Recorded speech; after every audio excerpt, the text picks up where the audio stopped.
Miles is here with me looking out the window at the pretty view in the garden. But today I'm actually going to be showing you some wildlife footage that we've collected over the last few months. There's some really amazing animals on this property. So we got one of these cameras. We have about 3 of them. This one is a Canpark. Let's see. Yeah, Canpark. It's actually a pretty good quality camera. I actually bought this secondhand from somebody in town. I think they retail for over 100, but I got it for about 50 bucks. Oh, there's a little grackle out there. The worm in his mouth, I think. Hilarious. Those birds are so funny and they're so pretty. Anyway, that's our little trench for our irrigation, but that's for another day. I set these up out in the on the north end of the property and on the south end of the property, just to get an idea of who's crittering around, and it takes really good video actually. So you'll see that in some of the wildlife footage that we've collected over time, but it's a pretty basic setup. It goes off at night or during the day if it senses movement.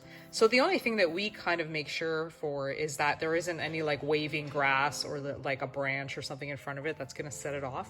It gets pretty challenging at this time of year, especially because the grasses are always moving and they're long. So that can be challenging sometimes. But basically you just affix it to a post with this, either to a post or a tree, and you just turn it on. So there's like a setup screen, and you can kind of set the resolution you want, whether you want it to be like to take only videos or photos. I usually just like videos, and I make them about 15 seconds long, just to get enough of enough entertainment for whoever's walking by. When I set it up, I just have to remember to turn it on, because I've done that before where I've forgotten to turn it on and I'm like, oh, and I have to go all the way back.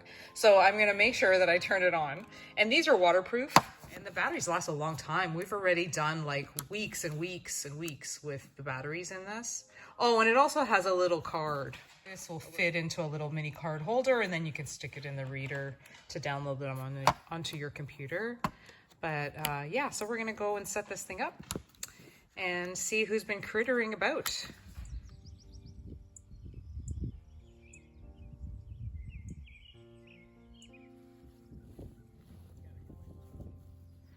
These are wild blackberries, and we just get thousands of these.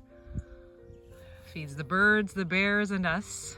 So we're gonna check on our second trail cam that we have set up in here in the woods. It's really lovely in here.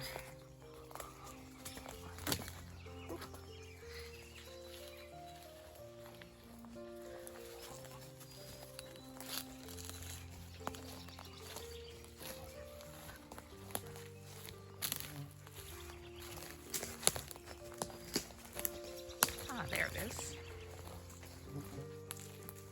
Yeah, this is a pretty frequently traveled path by wildlife, so we set up the camera here. This is our second camera. This is the first one we bought, wasn't it? Yeah. So yeah, we either fasten them to a stake or on a tree, and we'll see what we got. We'll see who's been crittering through here. Maybe we'll get the bobcat. Yeah, maybe we'll get footage of the bobcat. I got fence rails, I think so. Yeah. Cedar.